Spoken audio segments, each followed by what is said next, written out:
এ মনসুর, তুমি কি পরীক্ষা করতে পারবানি তোমার বোনটা কোথায় চলে যায়? যুবতী মানুষ, সুন্দরী মানুষ, এখনো পর্যন্ত কুমারী মানুষ, বিবাহ হয় নাই। মনসুর ডাক দিয়ে কয়, আম্মা জান, ও আম্মা জান, আপনি মা বলেছেন, আমি কেন মানবো না? মনসুর বলে, মা, আমি আসার খবরটা আপনি আমার বোনকে দিবেন না? হযরতে মনসুর বলে, আমি সন্ধ্যার পর্যন্ত আমার ঘরের পেছন অংশে লুকিয়ে রইলাম। আমার মা জননী যখন ঘুমের সময় হয়ে গেছে, আমার বোনটা আমার মারে খাওয়ায়া সুন্দর করে ঘুমের বছর বিছানাটার মধ্যে আমার মারে ঘুম পাড়াইয়া আমার বোনকে দেখলাম ঘর থেকে বের হয়ে যায়। যাইতে যাইতে যাইতে যাইতে আমি দেখলাম আমার বোন একটা জঙ্গলের মধ্যে প্রবেশ করে। জঙ্গলে প্রবেশ কইরা আমার বোনটা জঙ্গলের পরে বড় বড় পাহাড়, আমার বোন পাহাড়ও পাড়ি দিতেছে। ওই দুই পাহাড়ের মধ্যবর্তী জায়গায় কত সুন্দর একটা নদীর পানি প্রবাহিত হচ্ছে। আমি দেখলাম আমার বোনের সামনে কোনো নৌকা নাই, পারাপারের জন্য কোনো জাহাজও নাই। আমার বোনটা পানির উপরে পা দিয়া দিয়া হাইতে যাইতেছে।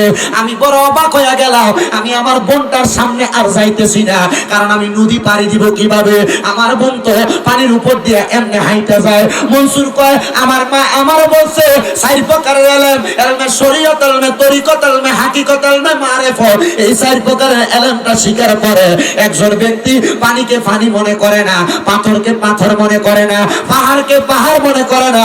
সে যেমন ভাবে হাঁটে তার হাঁটার পথে অগ্রসর হইতে পারে। কিন্তু ওই ব্যক্তি আমার বোনটা কেমনে ক্ষমতা পাইলো? আমার বোন তো ইবাদত করার সুযোগই পাই নাই। আমি মনসুর যতটুকু সুযোগ পাইছি, বাজিরে হযরত মনসুর কয়, আমি আবার পরের দিনের অপেক্ষা করলাম। নদীর পাড়ে আমি নৌকার ব্যবস্থা করে রাখলাম। আমি দেখলাম আমার বোনটা যখন পরের দিন আবার ওই নদী পার হয়ে যায়, আমি নৌকা দ্বারা নদীটা পারাপার হওয়ার পরে আমি যাই দেখলাম দ্বিতীয় পাহাড়ের গুহার পরবর্তী জায়গায় আমার বোনটা দাঁড়ায়া দাঁড়ায়া একটা পাত্রের মধ্যে করে কি জানি পান করতেছে।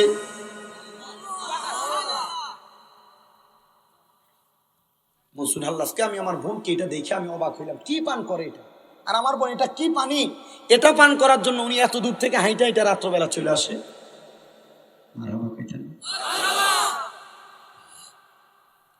হযরত মনসুর আল্লাহ বলে,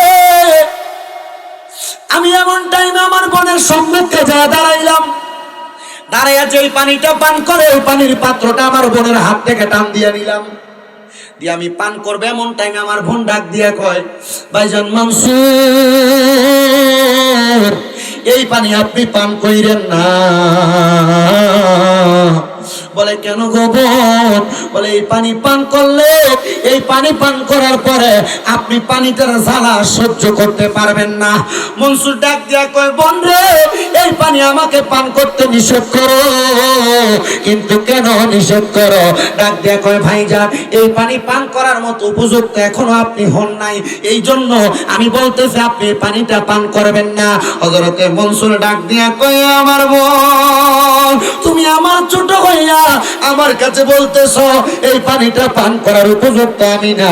বন্ধু বোন, আমি তোমার এমন কথা মানতে পারলাম না। এই কথা বলে মনসুর আল্লাহর মুখের মধ্যে পানিটা দিয়ে ফেলছে। এবার এই পানিটা পান করার সাথে সাথে মনসুর আল্লাহর মুখ দিয়ে আনাল হক শব্দটা ব্যবহার করতেছে। ওই জামানার বড় বড় আল্লাহর ওলিরা বলতেছে, কি রে মনসুর আল্লাহ তো এমন কথা বলার মানুষ না। কারণ মনসুর আল্লাহদের কোরআনের এলেম ছিল বড় বেশি, হাদিসের এলেম ছিল বেশি। পাগলামি কেন করো?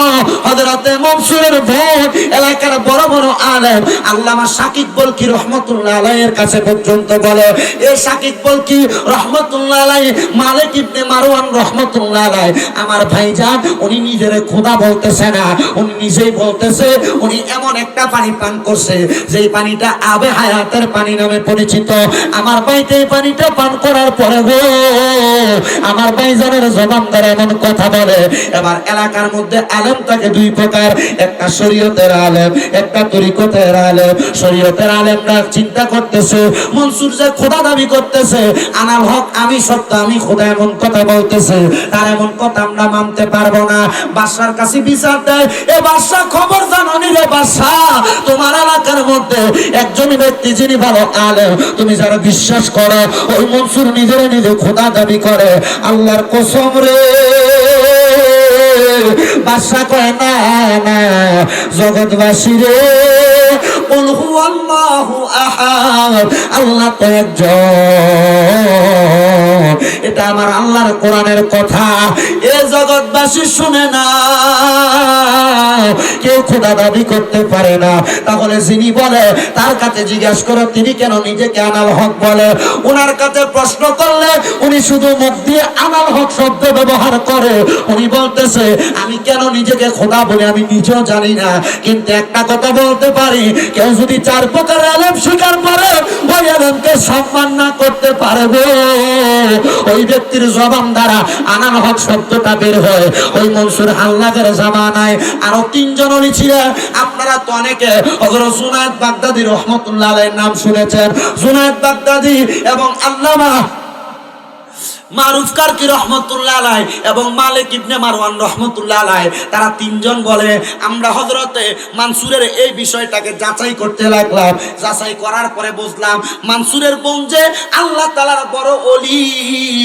মনসুরের বোনের এই কারবারগুলো দেখার পরে তার মাঝে বেলায়েত পাওয়ার জন্য অনেক ভালো রকমের অবস্থা হইতেছে।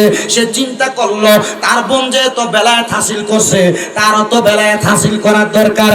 এমন চিন্তা করতে করতে তার বোনটার প্রতি সে বড় আকৃষ্ট হইয়া তার বোনের পানিটা পান করে ফেলছে। বন্ধুরে, এই পানিটা পান করার কারণে মানসুরের জবান দ্বারা এমন শব্দ আসে। এবার বাদশা ওই এলাকার আলেমদেরকে প্রশ্ন করে, হে আলেমরা তোমরা কি পারবা আমাকে এটার কোনো সমাধান দিতে? আলেমরা বলে যে মনসুর আমাদেরকে কিতাব পড়াইছে, এই মনসুরে যদি আমরা ফতোয়া দিয়ে কাফের বানাইয়া দেই তাহলে আমরা তো নাফরমান হয়ে যাব, আমরা নাফরমানি করতে পারবো না। আলেম সমাজ কেন এমন কথা বলো? বলে কেন এমন কথা বলি?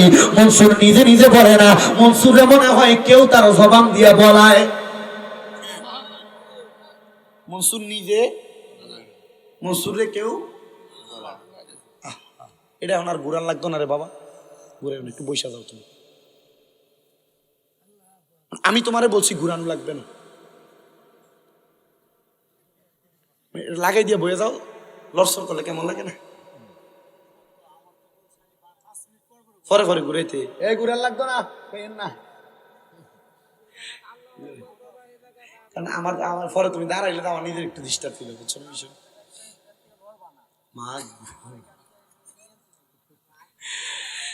আল্লাহ আল্লাহ আল্লাহ। মনসুর যখন আনাল হক বলতেছে, এলাকার আলেমরা বাদশার কাছে বিচার দিতে, বাদশা উনি তো আনাল হক বলতেছে, উনি কি করবেন এখন? ফতুয়া কি ওনার ব্যাপারে? এখন বাদশা কি করছে? বাদশা কি যদি শরীয়তের আলেম হইতো তাহলে বাদশা ফতুয়া দিত। আলেম ছাড়া কি ফতুয়া দেওয়া যায়? ফতুয়া দেওয়া যায়? তখন আপনি আমার কোনো ফতুয়া জিগেলে আমি ফতুয়া দিতাম না। কেন? আমার এখনো মুফতি শেষ হয়েছে না। কথা বুঝতে পারছেন তো? তো এবার এলাকার বড় বড় আলেমদেরকে ডাক দিছে, আলেমরা শোনো, এখন ফতুয়া দাও। উনি যে আনাল হক বলে, ওনারে আনাল হক বলাটা কি সত্য? আলেমরা কইতেছে আমি কার ব্যাপারে ফতুয়া দিতাম? যিনি আমার ফরাইছে এই মনসুর রহমতুল্লাহ আলাইহি এলাকার যে বড় বড় আলেম এদের উস্তাদ ছিল। মারহাবা কন্যা, আর জোরে কন্যা মারহাবা। সবাই বলে আমরা ফতুয়া দিব না। তো সবাই বলছে তাহলে ওনার ব্যাপারে, উনি তো বাড়িতে 7 বছর পরে গেছিল, তার বোনকে জিজ্ঞাসা করেন যে বোন তাকে এত কষ্ট করে এই পর্যন্ত আনছে। তো বোনের কাছে যাইয়া আল্লামা জুনায়েদ বাগদাদী, শাকিক বলখি এবং হযরতে মারুফ কারকি রহমতুল্লাহ আলাইহি 3 জন জিজ্ঞাসা করে, এই বোন আপনার ভাই যে আনাল হক বলে কেন বলে? উনি উত্তর দিছে, ওই যে আমি পানিটা পান করতাম, ওই পানিটা আমার ভাই আমার কাছ থেকে জোর করে পান করার কারণে আমার ভাই এটা করতেছে। তবে আমি আমার ভাইরে বলছিলাম, ভাই এই পানিটা আপনি পান করেন না, এটা পান করলে এটার জ্বালাটা আপনি সহ্য করতে পারবেন না। আল্লাহু আকবার বলবেন না?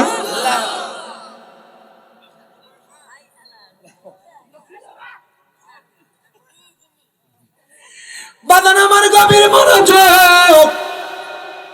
এই প্রশ্নের উত্তর মনসুরের বোন দেওয়ার পরে মনসুরের বোন ডাক দিয়ে বলে, ও 3 জন আলেম জুনায়েদ বাগদাদী, শাকিক বলখি এবং মারুফ কারকি 3 জন শুনেন, আমার ভাইজান টানা 7 বছর পর্যন্ত বাড়ির বাইরে, 7 বছর পরে বাড়িতে আসার পরে বাড়ির পরিস্থিতি না জেনে আমার ভাইজান আমার পেছনে পেছনে চলে গেছিল।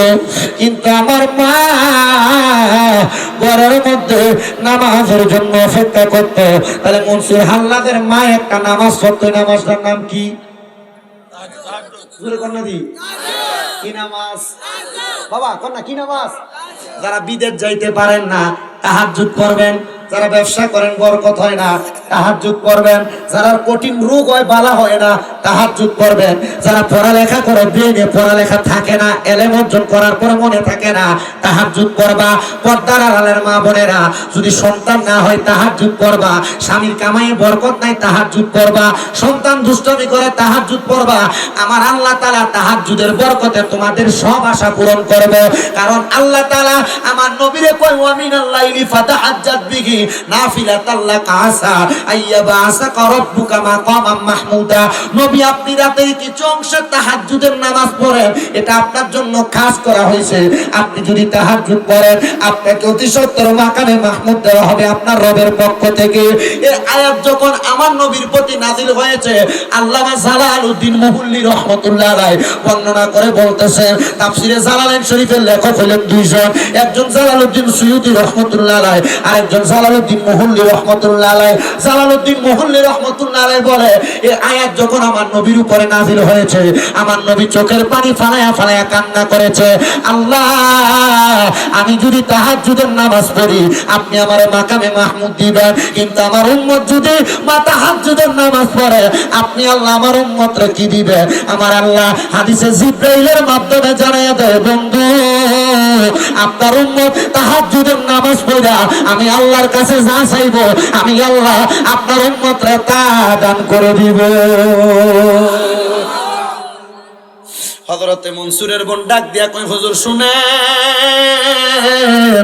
আমি ঘরের মধ্যে এসে দেখি আমার ভাই তানাল হক বলে, আমার ভাইয়ের সঙ্গে কথা বলতে বলতে আমার মা জননীর তাহাজ্জুদের নামাজের ওযুর দেরি হয়ে গেছে। আমি বাড়িতে এসে দেখি আমার মা জননী নামাজের মুসল্লাদের ভিতরে পইরা আছে। আমার মা ডাইনেও যায় না বামেও যায় না, কারণ মা তো প্যারালাইসিস হয়ে গেছে, মা লড়তে চড়তে পারে না। আমি আমার মাকে ডাক দিলাম, মা আজকে তো তাহাজ্জুদ পড়তে পারেন না, আপনি মা জননী ফজরের নামাজ পড়বেন, আমি আপনাকে ওযু করে দিব। হুজুর আমার মায়ের ওযুর পানিটাই না আমি আমার মায়ের সামনে এসে যখন আমার মারে ডান দিকে হাতটা দিয়ে ধরলাম গো, আমি দেখলাম আমার মা ডাইনও লড়ে না বামেও লড়ে না, আমার মা হঠাৎ করে একদিকে কাত হয়ে পড়ে গেছে।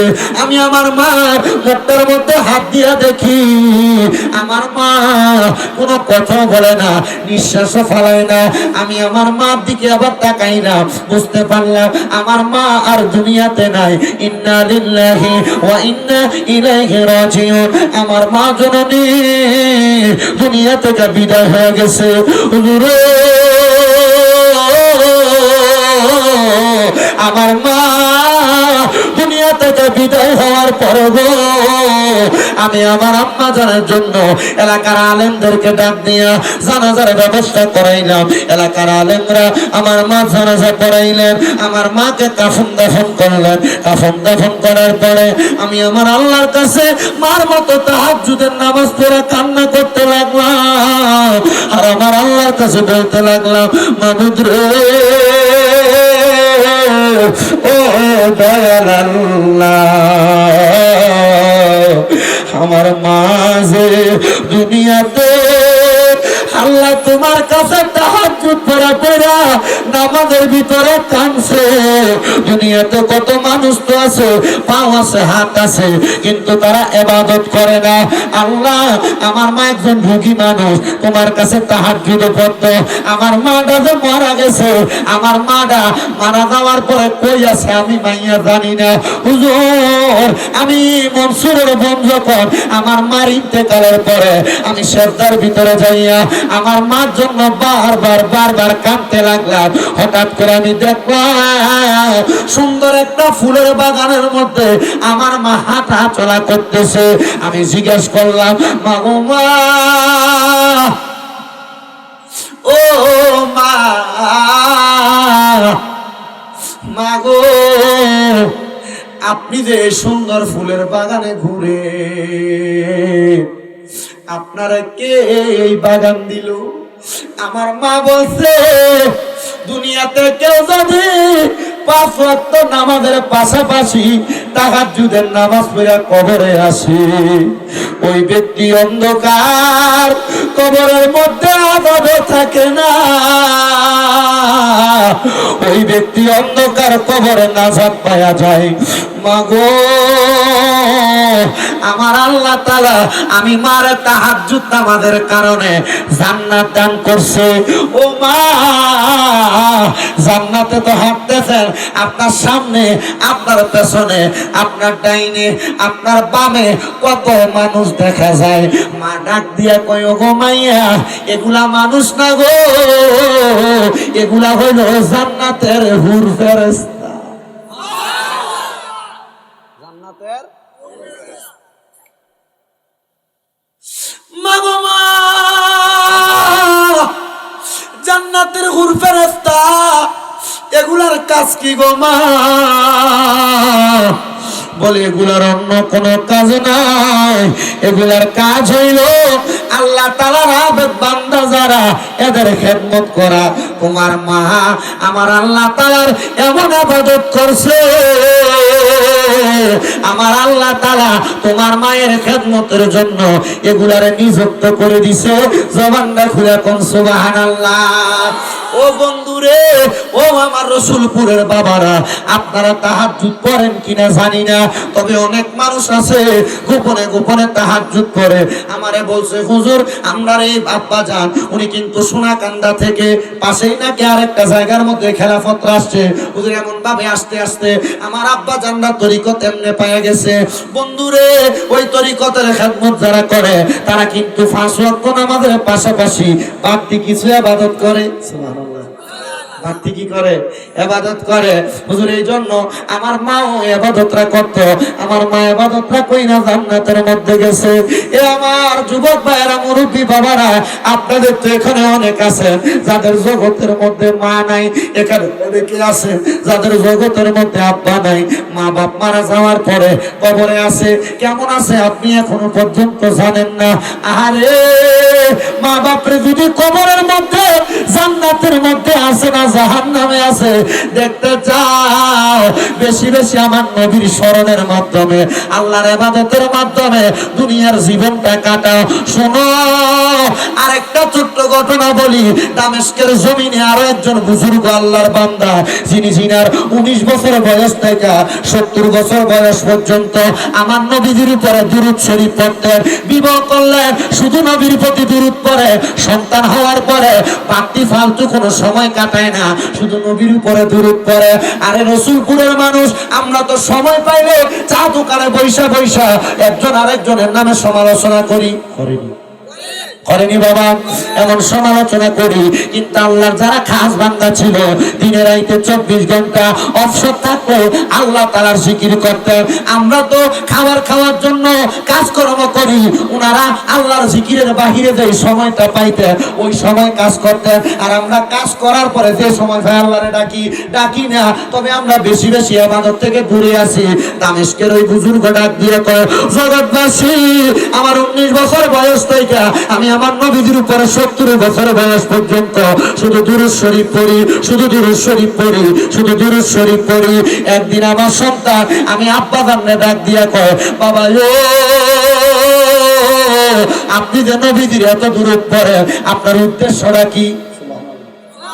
আমি যদি জিগাই আপনারা কেন মাহফিল আসছেন, আপনারা কবেন হুজুর আমরা জীবনের গুনাহ মাফ করানোর জন্য, মা বাপের কবরের আযাব মাফ করানোর জন্য। হুজুর মৌলভী মোহাম্মদ আলী পীর সাহেব, উনি একজন ভালো মানুষ ছিল, ওনাকে আমরা স্মরণ করে মাহফিলে আসি, হুজুর যেন আল্লাহ তাআলা আমরাও মাফ করে, ওনার সাথে আমরাও কবুল করে। এই জন্য কথা কোন ঠিক কিনা? আরো জোরে কোন না ঠিক কিনা? আচ্ছা বাজান আমার, না এগুলো কেন না গো, এটা পরে যেটা মিনি ইয়ে করে যান, পরে কথা বলতেছি, ফোন দিব আপনাকে। আমার বাজান গভীর মনোযোগ দিবেন, অন্তরের কানটা লাগাই শুনবে। দুনিয়ার জমিনের মধ্যে থাকা অবস্থায় আল্লাহর খাস বান্দা ওনার সন্তান ডাক দিয়ে কয়, বাবা আপনি কেন নবীজির এত দুরূদ পড়েন? ওই বাবা ডাক দিয়ে কয়, আমি নবীজির দুরূদ শরীফ পড়ার কারণ হইল আমি যেন আমার মরণের আগে একবার নবীরে দেখতাম পাই। যেরকম সুবহানাল্লাহ।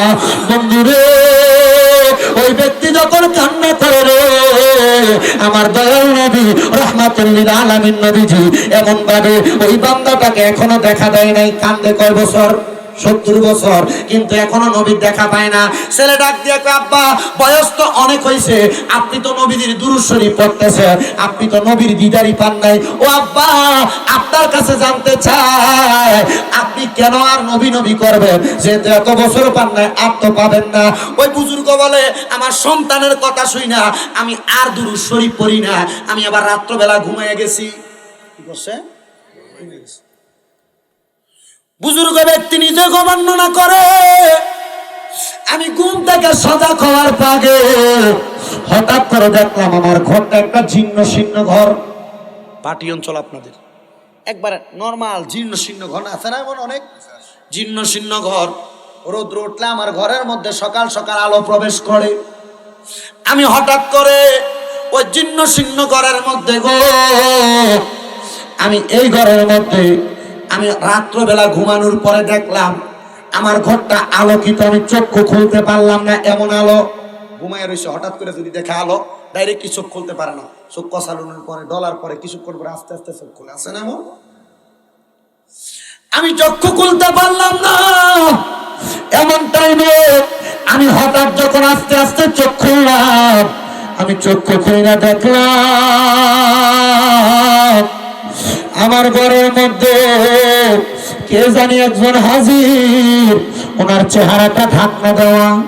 আমি আমার চক্ষুটা খুইলা জিজ্ঞাসা করলাম, কে আপনি গো, আপনার পরিচয়টা কি? উনি আমারে ডাক দিয়ে কই, যে নবীরে দেখার জন্য টানা 70 বছর বয়স পর্যন্ত দুরূদ শরীফ পড়েছে, আমি হইলাম ওই নবী। কি গো মায়ার নবী, রহমাতুল লিল আলামিন নবীজি, এতদিন তো আপনি নবী আমারে দেখা দেন নাই, এতদিন আপনারে ডাকলাম, আর আজকে না ডাইকা ঘুমায় গেছি, আপনি নবী আমারে দেখা দিলেন, আমার সামনে আসলেন। ও মায়ার নবী গো, কেন আপনি এমন অবস্থা করলেন? আমার নবী ডাক দিয়ে কয়, এ আল্লাহর বান্দা, তুমি যখন আমি নবীরে দামেস্কে বৈশা বৈশা ডাকতা, আমি নবীর কাছে বড় আনন্দ লাগতো, আমি নবী বড় খুশি হয়ে যাইতাম, আর আমি ফেরেশতাদেরকে বলতাম, দেখছুনি আমি নবীর এখনো সাতটা পাক্কা বান্দা আছে, গোলাম আছে, যে ব্যক্তি আমি নবীরে দেখার জন্য কান্দে। নবী গো, আপনি তো জানতেন আপনারা দেখার জন্য আমি কান্দি, কিন্তু দেখা দিলেন না কেন? নবী কয়, পাগলা, আমি চিন্তা করলাম তোমারে দেখা দেওয়ার পরে তুমি যদি আর আমার স্মরণ না করো, ইয়া রাসূলুল্লাহ আজকে কেন দেখা দিলেন? নবী আমার কয়, আমি চিন্তা করতে লাগলাম 70 বছর বয়স পর্যন্ত টানা আমি নবীরে ডাকে, আজকে কেন ডাকে না? আজকে আমি নবী তোমারে দেখার জন্য তোমার ঘরে চলে আসলাম। ইয়া রাসূলুল্লাহ, ইয়া হাবিবাল্লাহ, আপনার চেহারা মুবারকটা তো ঢাকনা দেওয়া, আপনি নবীর চেহারা মুবারকটা আমি একবার দেখতে চাই। আমার নবী ডাক দিয়ে কয়, পাগল, আমি নবীরে ঘরে বসে দেখতে পারবা না, আয় রে আয়, মদিনা শরীফে চলে আয়, মদিনায় আসলে আমি নবী তোমাকে দিদার দান করব। জোরে জোরে বলেন সুবহানাল্লাহ। একবারে দিদার। কিন্তু আজকের মাহফিলের মধ্যে শিডিউলের লচ্ছরের কারণে আমি আপনাদের কাছে বয়ানটা 11টার মধ্যেই ধরেছি, তবে আমি আমার ওয়াদার ধারাবাহিকতা যতক্ষণ পর্যন্ত রক্ষা করব ততক্ষণ পর্যন্ত কেউ লড়াচড়া করবেন না। যদি কারণ হাজত থাকে এখন উঠে চলে যান, অসুবিধা নাই, তবে বাবা মনে রাখবেন, আমাকে যেহেতু মুহাম্মদ আলী হুজুর কেবলার ছেলে বলেছে, যেহেতু এটা একটা আল্লাহর ওলির স্মরণের মাহফিল, আউলিয়া কেরামের একটু আলোচনা করার জন্য, আমরা তো কত পুরুষ পুরুষ আউলিয়া কেরামের ওয়াজ শুনি, আজকে একটা মহিলা ওলির ওয়াজটা শুনবো। আমরা রাজি আছি ইনশাআল্লাহ? রাজি আছেন রে বাবা ইনশাআল্লাহ? ও বন্ধু, গভীর মনোযোগ দিয়ে অন্তরের কানটা লাগিয়ে শুনবেন। আল্লাহ তাআলার বন্ধু হযরত মনসুর আল্লাহ রাহমাতুল্লাহ আলাইহি, ওনার নাম কিন্তু আপনারা সবাই শুনেছেন, কিন্তু মনসুর আল্লাহ রাহমাতুল্লাহ আলাইহির একজন বোন ছিলেন, যিনি মনসুর আল্লাহর চাইতে আরো বড় মাফের ওলি ছিলেন। সুবহানাল্লাহ। তোরা মনে হয় বুঝোস না, ওই স্পিকারটার কানে আমার আওয়াজ হয় না, আর আপনারা লাখ লাখ টাকা খরচ করে মাহফিল করেন, মাহফিলের ভিতরে মাইক আনে, সিকিউরিটি বেসাতে মাইক দিয়ে মাইক আনে। তুমি এত সুন্দর একটা মাহফিল, তুমি সুন্দর কিছু মাইকে সেটা মানতে পারলো না? আমার কান আল্লাহর কসম, আমি পুরা বছর ওয়াজ করি, যা কষ্ট হয়েছে আজকে আমার এত কষ্ট হয়েছে। এবার কইরালাই আগামীতে বলবো নাকি? মাশাআল্লাহ, একবারে যুক্তিক একটা কথা কইছে, মনে রেখেছে। চালাক মানুষ মানে যখন মাইকেলার বদনাম না, কমিটির বদনাম না, এবারে করে চালাক মানুষ। আপনি কি বিচার টিচার করেন এলাকা? বোঝা গেছে বিচার টিচার করে, এটা বোঝা যায়। ধরো অসুবিধা নাই, এবছরে চলো ইনশাল্লাহ। কি করেন আপনারা? আগামীতে ভালো মাল কিনবে, এটি বাংলা মাল, ঠিক আছে না? আমার কথা বাংলা মাল নি, এত সরম পাইতেছে ধরে দিতাম তারে। আচ্ছা যাক, যা হয়েছে মোটামুটি এখন যা আছে, এখন ধর ফাল্টানোর কোনো ব্যবস্থা নাই। আপনারা আমার লোক কথা কেন, তাহলে আমি ওয়াজটা করে একটু তাইল ফামো, অসুবিধা হবে আপনাদের? ও বন্ধু, গভীর মনোযোগ দিবে। মনসুর হাল্লাদের ওই বোনটা ওই ডাক দিয়ে কয়, আমি দুনিয়ার জমিনের মধ্যে আমার ভাই মনসুর হাল্লাদ আনাল হক খোদা দাবি করছিল। কি দাবি করছে? খোদা দাবি করছে। কিন্তু মনসুর হাল্লাদ আসলে খোদা দাবি করে নাই। উনি এটা দিয়ে বুঝাইছে, আমি খোদার সঙ্গে মিশে গেছি আল্লাহ তাআলার ইবাদতের মাধ্যমে। বন্ধুরে, ও নবীর উম্মতের দলেরা, আশিকে রাসূল ভাই বাবারা, ওই মনসুর হাল্লাদটা উনি ওনার বাড়ির মধ্য থেকে উনি শাম দেশে বসবাস করতেন, কিন্তু ওনার মা জননী অসুস্থ অবস্থায় ঘরের মধ্যে বসবাস করতেন। মনসুর হাল্লাদের মা যখন অসুস্থ অবস্থায় ঘরের মধ্যে বসবাস করে, মনসুর হাল্লাদ তার বোনটাকে ঘরের মধ্যে রেখে গেছে। হে আমার বোন, আমার মা তো একজন অসুস্থ মানুষ,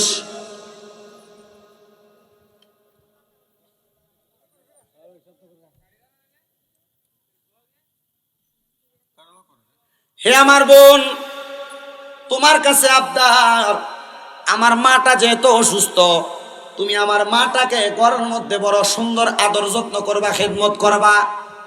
বলেন,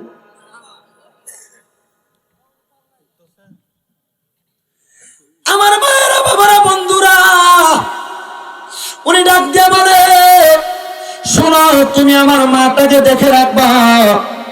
উনি ডাক দিয়ে কয়, ভাইজান, যেহেতু আপনি বড় ভাই হিসেবে আমি ছোট বোনটাকে দায়িত্ব প্রদান করেছেন, আমি আপনার কথা মোতাবেক আমি আমার দায়িত্ব পালন করব। এমন ভাবে একদিন দুই দিন করে করে টানা 7 বছর চলে গেছে। কয় বছর? 7 বছর চলে গেছে। 7 বছর যাওয়ার পরে মনসুর হাল্লাদ রাহমাতুল্লাহ আলাইহির বোন ডাক দিয়া বলতেছেন, মা গো মা, আপনার কলিজার টুকরা সন্তান আপনাকে দেখতে আজকে 7 বছর পর্যন্ত আসে না, আপনি অসুস্থ অবস্থায় ঘরের মধ্যে পড়ে আছেন। মনসুর হাল্লাদের আম্মা জানের একটা গোপন আমল ছিল, যে গোপন আমলের কারণে উনি আমার আল্লাহ তাআলার কাছে কোনো দোয়া করলে আমার আল্লাহ দোয়াগুলো কবুল করতেন। বলেন সুবহানাল্লাহ। মনসুর হাল্লাদের আম্মা জানের গোপন আমলটা কি?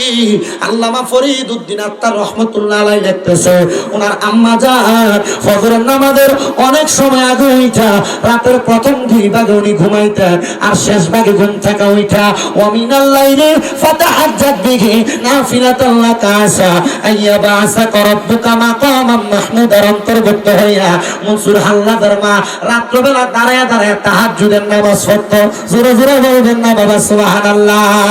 বন্ধুরে, মা যখন তাহাজ্জুদের নামাজ পড়ে রে, ওনার আম্মা জান লাস্ট 7 বছরের মধ্যে প্যারালাইজড হইয়া ঘরের মধ্যে একা একা পড়ে রইলেন। উনি হাঁটতে পারেন না, চলতে পারেন না। মনসুর হাল্লাদের বোনটা ওনাকে সুন্দর করে নামাজের সময় ওযু বানিয়ে দেয়, উনি বসে বসে আল্লাহ তাআলার ইবাদত করে, তাহাজ্জুদের নামাজও পড়ে। কিন্তু মনসুর হাল্লাদের আম্মা জান লক্ষ্য করে দেখলেন, 7 বছরের শেষ 3 মাস সময় মনসুর হাল্লাদের বোনটা রাতের প্রথম ভাগে ওনার আম্মা জান ঘুম হয়ে ঘর থেকে কোথাও যেন বের হয়ে চলে যায়। ওনার আম্মা জান চিন্তা করতে লাগলেন, আমার মেয়েটা একজন যুবতী মেয়ে, আমার মেয়েটা আল্লাহ তাআলার ইবাদত ভালো করে, এত সুন্দর মেয়ে আমার রাত্রবেলা ঘুম পাড়াইয়া একা একা কোথায় যেন চলে যায়। আমি মার মনের মধ্যে একটু চিন্তা লাগলো। মা জননী কি করলেন, উনি ঘরের মধ্যে সুন্দর একটা চিঠি লিপিবদ্ধ করে মনসুর হাল্লাদের সমীপে প্রেরণ করলেন। এ মনসুর হাল্লাদ, আমি মা জননী তোমার সঙ্গে কিছু কথা বলতে চাই, তুমি মনসুর হাল্লাদ আর দেরি করবা না, আমি মা জননীকে দেখার জন্য তুমি তাড়াতাড়ি এই এলাকার মধ্যে চলে আসো। মনসুর হাল্লাদ মায়ের চিঠিটা পাইয়া আস্তে আস্তে আস্তে আস্তে গো মা জননীর কাছে এসে ডাক দিয়ে বলে, মা গো মা,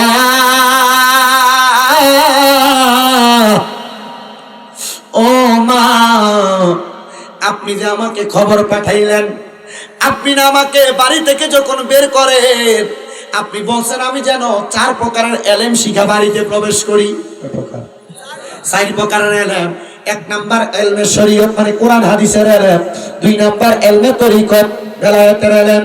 3 নাম্বার ইলমে হাকিকত, গোপনীয় ইলম। 4 নাম্বার ইলমে মারিফত, যে ইলম শিক্ষা গ্রহণ করার পরে মানুষ আল্লাহ তাআলাকে চিনার জন্য, আল্লাহ তাআলাকে জানার জন্য মানুষ আরো বেশি আবেগাফুল্লত হয়ে যায়।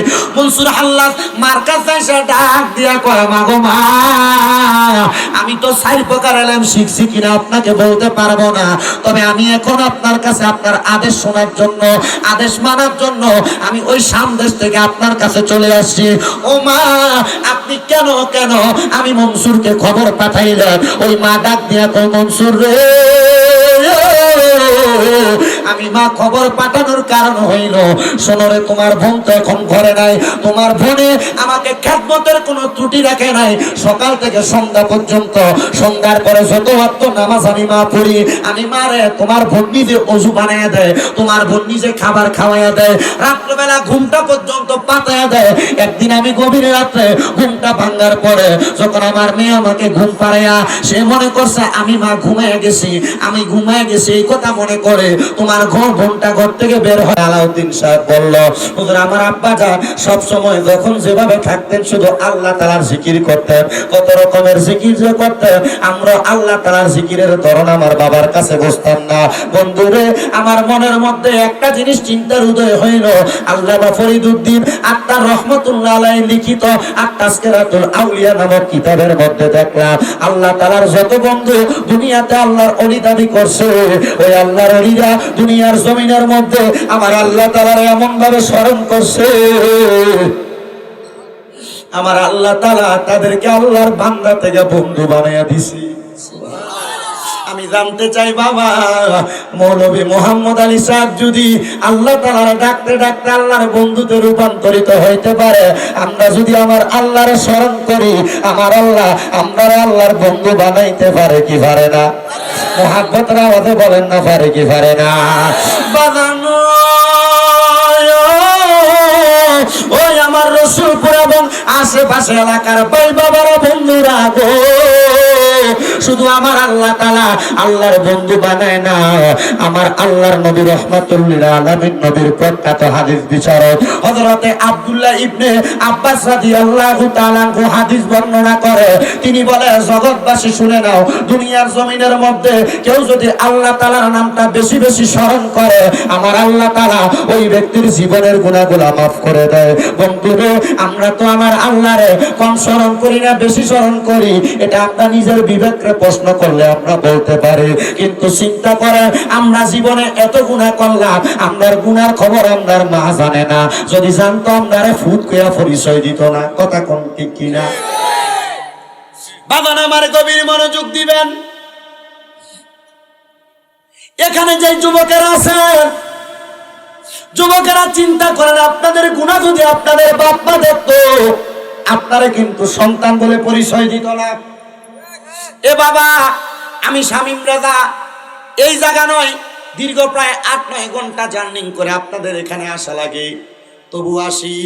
আমার বাবা আবু বকর জিহাদি সাহেব, উনি যেহেতু দাওয়াত করেছেন এলাকার মাহফিল কমিটির দাওয়াতে, কিন্তু আমার গুনাহ যদি আপনারা দেখতেন, আমার মনে হয় আমারও মাহফিলে বক্তা বানাইতেন না। মাবুদ,